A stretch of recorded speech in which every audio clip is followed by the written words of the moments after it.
Oke, kita mulai. Saya sapa dulu semuanya. Selamat malam dan salam sejahtera untuk kita semua. Selamat malam, Pak. Selamat malam, Pak.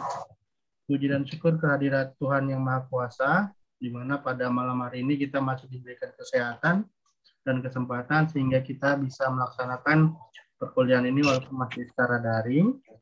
Dan semoga kita sama-sama berdoa, semoga keadaan ini cepat membaik ya, dan COVID-19 segera hilang dari kehidupan kita bisa menjalankan kegiatan kita secara normal. Baik, ini adalah pertemuan kita yang ketiga ya, di mana pada malam hari ini kita akan membahas tentang data mining. Data mining adalah turunan dari big data yang kita bahas minggu kemarin ya. Kalau minggu kemarin nggak bergabung, silahkan ditonton kembali videonya ya, karena sudah saya upload ya di Google Classroom. Saya upload di YouTube, lalu saya upload lagi di Classroom kita. Sudah kelihatan semua? Sudah, Pak.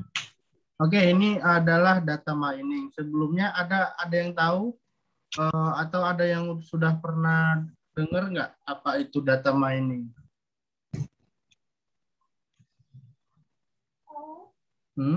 Jelly udah? Aman? Baru ini dengar? Pernah dengar? Pernah dengar atau baru ini dengar? Baru ini dengar. Baru ini dengar ya. Biasanya kalau mining ini, Amanda berpikiran mining itu apa?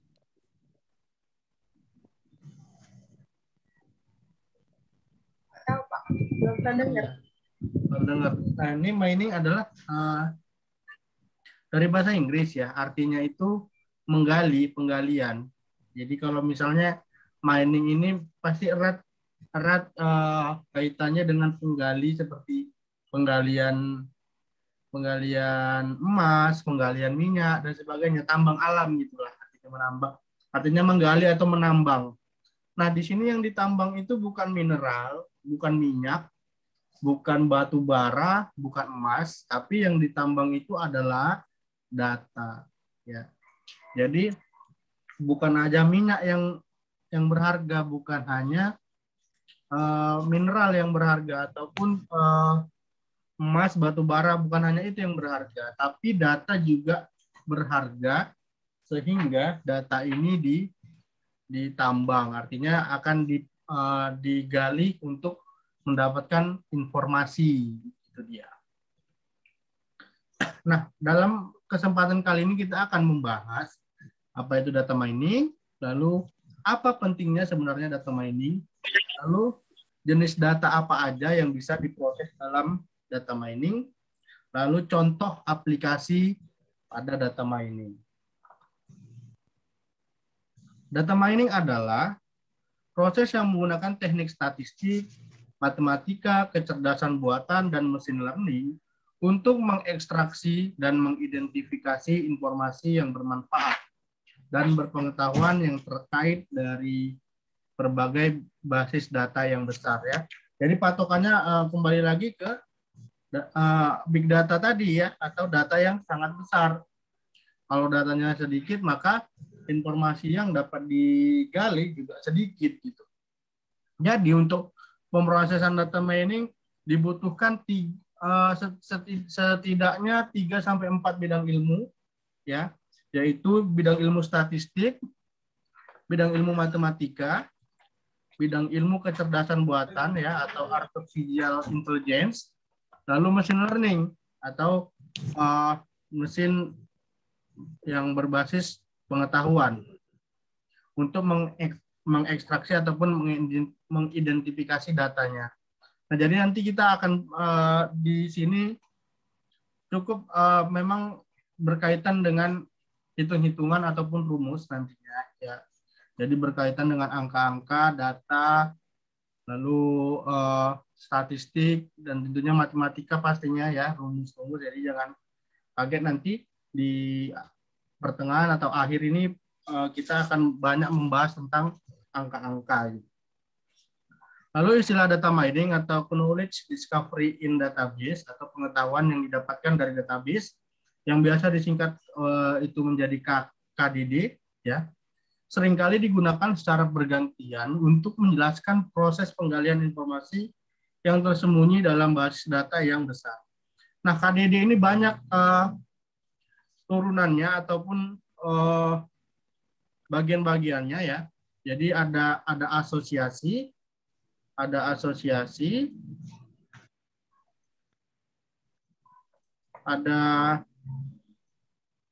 namanya clustering, ada prediksi. Nah, jadi di sini kita akan membahas tentang kesemuanya ini, ya.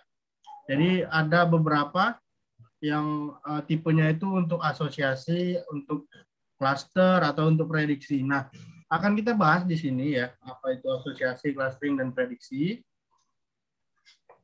Lalu di sini ada pertanyaan, mengapa data mining sangat penting diketahui atau penting diterapkan gitu? Karena adanya data dalam jumlah besar. Ya, jadi kalau data ini sebenarnya adalah juga emas, artinya berdasarkan data kita bisa mensimpulkan ataupun mengambil keputusan secara tepat yang didasari oleh data. Gitu. Nah, data ini kan adalah sekumpulan fakta yang yang berkumpul dan menjadi sebuah informasi. Nah, jadi kalau kita mengambil keputusan berdasarkan data, itu pasti keputusan yang sangat tepat, itu dia. Semakin besarnya kebutuhan untuk mengubah data menjadi informasi dan pengetahuan yang berguna, gitu ya. Jadi semakin besarnya kebutuhan untuk mengubah data menjadi informasi di dewasa ini menjadi sangat penting, ya. Karena di era digital saat ini sangat mudah kita mendapatkan data. Bagi orang sebenarnya dari Facebook, ya, dari Instagram itu banyak menemukan data-data, ya. Data ini bukan hanya, dan sekarang yang data mining bukan hanya data aja, ya. Ada sekarang opini mining, ya. Jadi opini orang yang digali, gitu. Ada asumsi mining dan sebagainya. Jadi itu bisa menjadi sebuah acuan kita menyimpulkan sesuatu ataupun membuat sebuah keputusan. Tak jauh beda sama seperti cara kerja quick count. Jadi quick count itu kan udah tahu, ya, misalnya pemilihan presiden kemarin, sebelum keputusan resmi dari KPU, itu quick count sudah tahu dulu gitu, siapa yang bakalan menang dan nggak pernah meleset. Nah, itu didapat dari data mining juga gitu. Jadi nggak perlu semuanya terkumpul, tapi ketika kita pandai melihat titik-titik data dan akurasinya, atau kita bisa meminimalkan margin of error, maka keputusan yang akan diambil ataupun pengetahuan yang akan diambil akan semakin bagus.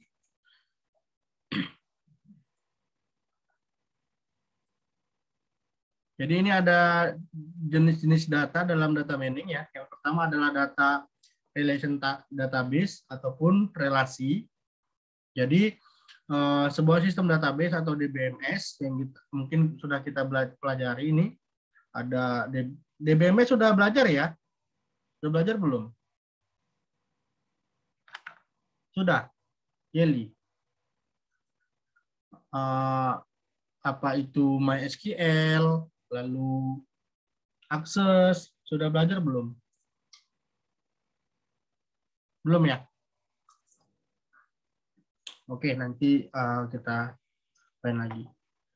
Jadi kalau relasi database ini adalah sering dikenal dengan database yang satu set program perangkat lunak untuk mengatur dan mengakses data. Artinya data ini sudah tersedia di dalam database management system, ya, atau sudah terkomputerisasi. Artinya datanya itu sudah bersifat digital.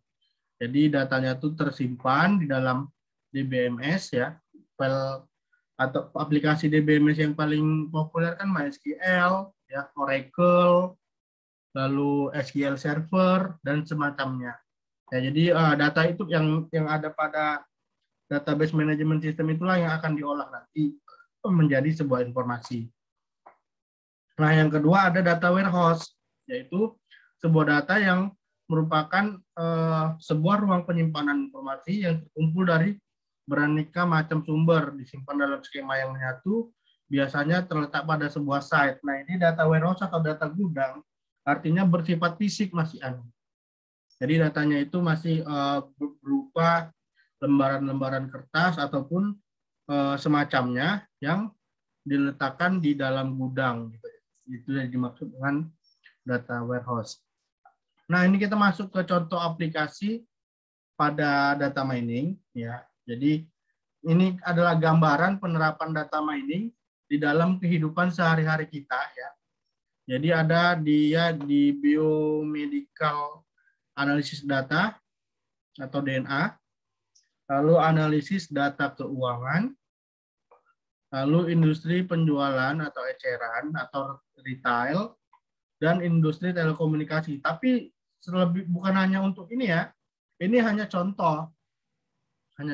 Tapi penerapannya itu bisa ke dalam segala aspek, ya, mulai dari itu data bukan hanya industri, ya, bisa juga pendidikan, bisa juga pokoknya yang berhubungan dengan data. Ya, apalagi kita kalau misalnya riset di pusat badan statistik, nah itu pasti banyak data kan. Nah, kalau data mining diterapkan itu akan semakin mendapatkan data yang bermanfaat itu. Gitu. Jadi ini nantinya akan menjadi mata kuliah yang mungkin bisa dibawakan ke dalam skripsi nanti, gitu dia. Ini kita akan bahas satu-satu ya, bagaimana penerapan data mining pada biomedical, bagaimana penerapannya pada analisis data keuangan, industri penjualan atau eceran, lalu industri telekomunikasi. Nah, yang pertama di biomedical ya, dengan menganalisis DNA, pencarian persamaan dan perbandingan antar urutan DNA. Jadi perbandingan pola tiap kelas, sebagai contoh sehat dan sakit, itu akan dibandingkan dengan mengidentifikasi urutan pola gen yang berperan dalam penyakit. Nah, jadi ketika riwayat data pasien itu diteliti ataupun digabungkan ya, mendapatkan sebuah informasi pola-pola tertentu. Dan pastinya kalau pola orang sehat itu pasti cenderung sama polanya mungkin gitu ya. Dan kalau orang yang sakit cenderung berbeda, atau artinya ada perbedaan di sana antara sakit dan sehat dengan pola gen-gen tadi gitu. Jadi kalau misalnya orang sakit itu datanya itu seperti ini loh. Gitu. Lalu kalau orang sehat itu data polanya itu seperti ini. Jadi dari data tersebut sudah bisa kita identifikasi orang ini sehat atau sakit gitu. Lalu analisa asosiasi atau identifikasi dari CO occurring urutan gen. Kebanyakan penyakit tidaklah gen tunggal, tetapi oleh suatu kombinasi gen yang bertindak bersama-sama. Lalu analisa asosiasi dapat membantu menentukan macam gen yang mungkin terjadi bersama-sama dalam target percontohan. Nah, ini mungkin dibutuhkan ilmu medis juga ya. Makanya tadi data mining ini setidaknya 4 bidang ilmu ya. Dan plus bidang yang terkait dengan objek penelitian. Lalu kalau ini asosiasi, misalnya asosiasi ini kalau orang mungkin ya, orang misalnya batuk dan flu, pasti 80% demam gitu, misalnya gitu. Itu yang dinamakan asosiasi. Jadi melihat kemungkinan yang terjadi dari beberapa pola yang sering yang ada gitu. Misalnya pola seperti tadi ya, dari 80% orang kalau sudah batuk dan flu gitu ya, pasti juga disertai dengan demam misalnya. Nah, itulah contohnya. Lalu analisa alur menghubungkan gen pada masa pengembangan penyakit lain. Gen yang berbeda bisa menjadi aktif pada penyakit yang berbeda. Nah, jadi berbeda gen pun bisa menjadikan penyakit itu aktif atau tidak aktif gitu ya. Lalu penggambaran alat bantu dan analisa data genetik. Nah, ini agak sulit kita mendefinisikannya karena dibutuhkan juga spesialis ya kan, kedokteran, ilmu kedokteran gitu. Lalu contoh pada bidang keuangan ya. Nah, ini data keuangan yang dikumpulkan oleh pihak bank dan lembaga keuangan relatif lebih lengkap dan dapat dipercaya dan bermutu tinggi. Nah, contoh analisanya adalah analisa pembayaran peminjaman kebijakan kredit secara prediksi per pelanggan. Nah, jadi mereka akan memprediksi ya. Jadi memprediksi pelanggan tersebut. Jadi mereka kan sudah punya banyak data konsumen ya. Jadi data konsumen ini kan beragam ya. Mulai dari penghasilan, mulai dari statusnya, mulai dari umur atau mulai dari pekerjaan ya. Jadi mereka sudah punya data jika orang yang gajinya sekian, pekerjaannya sekian, tanggungannya sekian, 50% akan lancar pembayarannya. 80% akan gagal ataupun macet kreditnya. Mereka bisa menentukan itu gitu dengan cara data mining tadi ya. Jadi nanti akan kita bahas sampai di sana ya, bagaimana kita menganalisa pola-pola tersebut menggunakan teknik-teknik yang ada pada data mining ya. Itu tadi ada yang asosiasi, ada yang cluster dan yang bersifat prediksi. Nanti akan ada pembahasan mengenai metode untuk memecahkan ataupun menyelesaikan sebuah studi kasus gitu. Yang artinya nggak jauh-jauh dari contoh ini dan paling banyak itu data mining diterapkan pada bidang keuangan. Lalu ini ya data mining pada industri retail. Industri retail itu besarnya data penjualan dan sejarah belanja pelanggan. Nah ini jadi data mining itu bisa menganalisa sejarah belanja pelanggan, ya kan? Karena namanya pelanggan, pastinya itu aja yang dibeli itu. Pastinya setiap bulan itu aja dibelinya. Mungkin sabun, lalu minyak goreng, ya, lalu teh, kopi, pasti setiap bulan nggak jauh-jauh dari pembelian itu. Jadi kita bisa tahu apa aja stok yang akan kita sediakan gitu. Jadi dari aplikasi retail ini, data mining bisa mengidentifikasi perilaku pembelian pelanggan. Perilaku pembelian pelanggan ini artinya dengan teknik asosiasi tadi, ya. Jadi contohnya gini, ya. Contohnya gini, jika Jelly ke warung misalnya, ya, ke warung aja deh, warung. Kalau Jelly membeli gula dan teh, ya, 80% pasti Jelly akan membeli minyak goreng. Atau jika Jelly membeli pasta gigi dan pasta gigi dan sampo misalnya, 70% Jelly akan membeli yang berdekatan, misalnya sabun mandi gitu. Nah, itulah tadi yang akan dianalisa sehingga si pelaku industri ataupun si mbak-mbak warung itu akan membuat stok terhadap pembelian yang sering dibeli oleh Jelly. Dan karena keseringannya Jelly membeli sabun mandi dan odol dan sampo tadi secara bersamaan, maka tempatnya itu akan didekat-dekatkan gitu. Jadi sekali pengambilan aja, gitu dia. Jadi nggak harus ketika orang banyak yang belanja barang tersebut secara bersamaan dan letaknya itu dibuat berdekatan, jadi sehingga efisien gitu, nggak kesana kemari gitu, karena sudah ada datanya bahwasanya keseringan orang kalau membeli item set yang ini otomatis pasti membeli item yang ini gitu dia. Makanya di Indomaret itu sudah menerapkan teknik data mining karena mereka sudah paham pola belanja masyarakat ya. Jadi sama mereka dikelompokkan atau di klaster ya kan. Misalnya tempat jajan semua.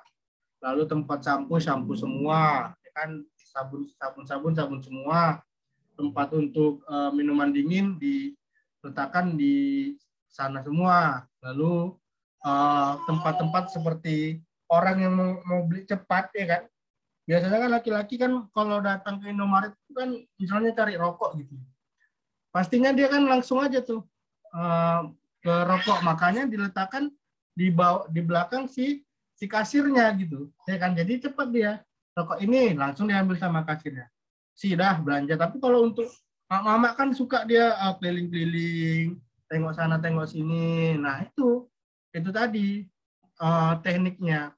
Jadi ketika apalagi kita membawa anak-anak, ya kan, bawa anak-anak balita di bawah 5 tahun, ketika mau membayar, ternyata anak kita ini dihadapkan kepalanya ini setinggi kepalanya itu diletakkan coklat, diletakkan Kinder Joy. Nah itu tadi yang membuat anak-anak itu pastinya akan mau mengambil jajan itu gitu.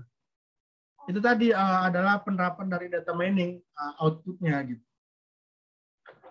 Lalu untuk ini tadi ya, kecenderungan pola belanja pelanggan yang seperti saya bilang, lalu meningkatkan mutu dari layanan pelanggan. Jadi pelanggan itu merasa terpuaskan karena secara tidak langsung dia gampang meraih apa yang dia inginkan dan apa yang dibutuhkan selalu didapat. Makanya kalau orang ke supermarket itu jarang yang nggak ada gitu. Pasti keluar supermarket itu kebutuhannya sudah didapatkan semua gitu. Jadi kepuasan pelanggan pun tercapai, gitu dia. Lalu ada tingkat perbandingan konsumsi barang-barang, mana aja barang-barang yang laku dan mana aja yang kurang laku. Lalu mendesain keefektifan distribusi dan transformasi barang. Jadi sampai ke taraf transportasi barang pun digunakan melalui data. Nah, lalu dalam industri telekomunikasi ya, jadi ini adalah multidimensional dari data telekomunikasi. Jadi mereka kan ada mempunyai data dari handphone kita misalnya, ya kan, tempo pemanggilan, jangka waktu, lokasi dari pemanggil, jenis panggilan, dan lain-lain. Nah ini mereka punya datanya. Jadi jangka waktunya itu berapa menit kita sering teleponan, ya. Lalu lokasi dari pemanggil itu tahu, mereka tahu lokasi pemanggilan kita lagi di mana ketika telepon gitu ya. Lalu jenis panggilannya bisa voice atau video call dan lain-lain gitu. Jadi dari data-data tersebutlah mereka itu memberikan paket-paket harga seperti paket data internet. Oh, orang kota itu suka video callan, suka YouTube-an gitu. Jadi mungkin untuk pemilihan paket data itu lebih ditekankan pada kuota multimedianya. Tapi kalau untuk orang desa, mungkin jenis panggilannya itu masih menggunakan nomor handphone ya, menggunakan pulsa ya, karena mungkin memang belum menyeluruh penggunaan gadget. Maka ada juga sampai sekarang yang masih mengisi paket untuk telepon suara seperti menggunakan handphone biasa gitu. Nggak pakai WA, tapi menggunakan nomor handphone seperti Telkomsel ya, isi paket untuk nelpon ya, mungkin untuk di pengusaha dan sebagainya gitu. Jadi berbeda pelanggan, berbeda customer, berbeda pula jenis kebutuhannya. Jadi si provider ini harus bisa memaksimalkan apa yang menjadi kebutuhan si customer gitu. Jadi si customer terpuaskan dan si penyedia provider ini mendapat sebuah keuntungan gitu dia. Mungkin itu dulu ya kan untuk contoh-contoh penerapan data mining ya kan. Nanti akan kita bahas lebih lanjut itu tentang ketika sudah masuk studi kasus gitu. Jadi ini masih gambaran-gambaran dulu data mining itu apa, penerapannya di mana, dan apa aja fungsinya gitu. Oke, mungkin sampai di sini ada yang mau ditanyakan tentang data mining ini. Silakan.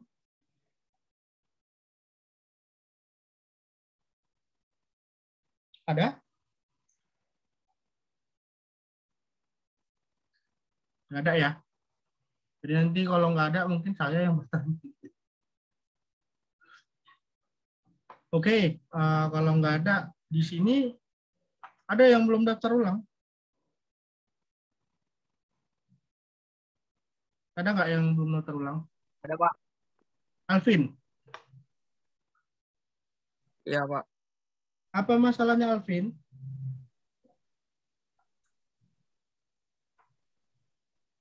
Kemarin udah ke kampus, Pak. Cuman kan agak kesorean. Jadi nitip sama Bu apa ada situ sih nitip berkas gitu. Bu apanya udah pulang gitu, Pak. Jadi berkasnya belum diambil. Berkas apa Alvin? Apa tanda beasiswa saya, Pak? Oh, jadi udah apa? Udah Alvin minta, cuman belum dapat karena ibu itu udah pulang. Jadi udah dititip belum? Iya. Biar saya follow up. Iya, kemarin katanya udah dititip, Pak. Sama ibu siapa? Christine, Namanya lupa Vero, pula. Iya, bukan Bu Pero. Nera, Kurang tahu sih, Pak. Christine. Kurang tahu sih, Pak, namanya. Oke, nanti ya. Maksudnya gini, kalau misalnya kalian ada kendala, ya biar saya bantu gitu. Kalau pun memang susah Pak, registrasi, upload foto atau apa, ya biar saya bantu juga. Gitu. Kirimkan aja datanya, biar saya yang uploadkan. Ya nggak ada masalah di saya. Yang penting kalian bisa ikut daftar ulang, karena ini udah minggu keberapa belum daftar ulang. Takutnya sudah ditutup sistemnya, nama kita nggak ada di semester ini gitu loh. Jadi sayang. Ya, jadi jangan sepele tentang yang gitu-gitu. Ini masih kita usahakan 1 minggu ini. Kalau 1 minggu ini nggak ada juga, ya minggu depan mungkin udah di close sistemnya. Karena Senin kemarin udah nggak bisa sebenarnya. Tapi dari saya menghubungi juga dari yang prodi lain, terutama di prodi TI ya, yang mahasiswanya banyak, masih banyak yang kendala uang kuliah. Jadi minta diperpanjang 1 minggu ini lagi. Jadi 1 minggu ini lagi masih bisa, tapi mungkin di minggu depan udah nggak bisa. Jadi jangan sampai kita nggak registrasi. Ya nanti Alvin saya bantu follow up ya data kamu. Kalaupun bisa tinggal difotoin aja dulu gitu ya kan, sebagai syarat untuk daftar ulang gitu ya. Nanti saya follow up. Besok saya follow up. Yang lain ada kendala nggak lagi? Saya, Pak. Siapa tuh? Saya punya, dia penyimpanannya pas dikirim kan, Pak. Katanya penyimpanannya penuh, nggak muat dia katanya. Ini Gananta, siapa namanya Gananta? Kok saya agak nggak ingat ya. Nama lengkapnya siapa, Bang? Estroid Persat Gananta, Pak. Oh, Esroid Persat. Gini aja Rohit, data kamu kirim aja ke saya, KHS, KRS, foto dan bukti uang kuliah ya, ataupun bukti beasiswa kamu, biar saya yang uploadkan ke sistem. Ya, kalau misalnya penuh-penuh gitu. Oke? Oke, Pak. Baik, Pak. Nah, kirim ke WA saya ya. Nanti biar saya langsung proses. Jadi Pak, memang sistem kita kan kalau nggak dari laptop memang susah itu, ya kan? Apalagi kita dari handphone payah kita cari datanya. Jadi nggak apa-apa, nanti biar saya uploadkan, nanti kirim aja password dan username-nya ya, Gananta Heroid ya. Iya, Pak. Terus ini ada teman kita ada juga yang nggak ikut lagi, si Metodios Tigor. Kenapa dia nggak pernah ikut kuliah? Ada yang tahu? Dia udah pindah, Pak. Udah pindah ke Tangerang. Oh iya, udah pindah. Jadi nggak kuliah lagi? Pindah kampus dia, Pak. Pindah kampus? Di Tangerang sana dia kuliahnya. Iya. Karena kan apa ya kan, nggak ada kabar ke saya dan dia telepon katanya dia iya mau daftar ulang gitu. Saya heran, saya lihat nilainya bagus tapi kok nggak ikut di semester ini gitu. Tapi oke lah, nanti akan saya cari tahu lagi. Yang lain udah nggak ada masalah ya. Oke, mungkin memang cuman segini yang aktif, yang daftar ulang juga memang segini 9 orang. Yang lainnya mungkin ada ya, keperluan lain ataupun ya lagi ada kesibukan lah ya. Jadi nggak bisa mengambil kesempatan ini. Gitu. Oke, it's okay, nggak ada masalah ya. Yang penting kita masih ada niat kuliah. Semoga ini udah semester 5 kan. Ini semester 3 ya. Semester 3 udah berjalan 1 tahun, 3 tahun lagi kita sudah mendapat gelar sarjana. Dan sarjana bisnis digital kalau saya bilang peluang pasarnya itu besar ya, karena kalian selain belajar komputer, kalian belajar ekonomi bisnis ya kan. Jadi kalian bisa masuk di mana aja gitu. Jadi kalian sudah belajar manajemen ekonomi, ya pastinya bisa masuk perbankan, bisa masuk ke badan statistik, bisa masuk ke Kementerian Keuangan dan sebagainya gitu. Atau ke yang paling in sekarang kan Shopee, Lazada itu ada pegawainya itu. Dan yang dibutuhkan memang sarjana bisnis digital ya. Jadi sering aja rajin cari info ya. Nggak hanya Shopee ataupun Lazada ataupun startup e-commerce ya, mungkin dari perusahaan games ya kan. Seperti Garena, lalu Tencent, banyak lah yang bergerak di bidang bisnis digital. Nah, itu akan sangat membutuhkan sarjana yang paham dengan ekonomi manajemen dan paham dengan teknologi informasi. Jadi kita udah dapat semua itu. Jadi pastinya kita sudah punya bekal yang cukup baik untuk kita bisa mendapat pekerjaan setelah kita menyelesaikan perkuliahan ini. Atau bahkan kalau untuk menjadi guru juga nggak ada masalah ya kan. Jadi guru komputer ya dan sebagainya. Karena memang banyak juga alumni kita yang menjadi guru ataupun dosen. Oke, mungkin itu aja karena sudah kurang dari 1 menit juga Zoom kita. Ya, nanti besok akan saya upload seperti biasa Zoom-nya ini, video rekamannya. Karena kalau untuk malam ini kuotanya nggak sanggup ya kan. Besok aja lah kalau ada wifi di kampus. Oke, terima kasih telah mengikuti perkuliahan ini ya. Terima kasih Amanda, Jelly, Alvin, Rohit Persad, Arjun, Arya, Tatis, Windy, dan Surya. Sehat selalu, sampai jumpa minggu depan. Jadi dengan selamat malam dan selamat beristirahat untuk kita semua. Selamat malam, Pak. Selamat malam, Pak. Selamat malam, Pak.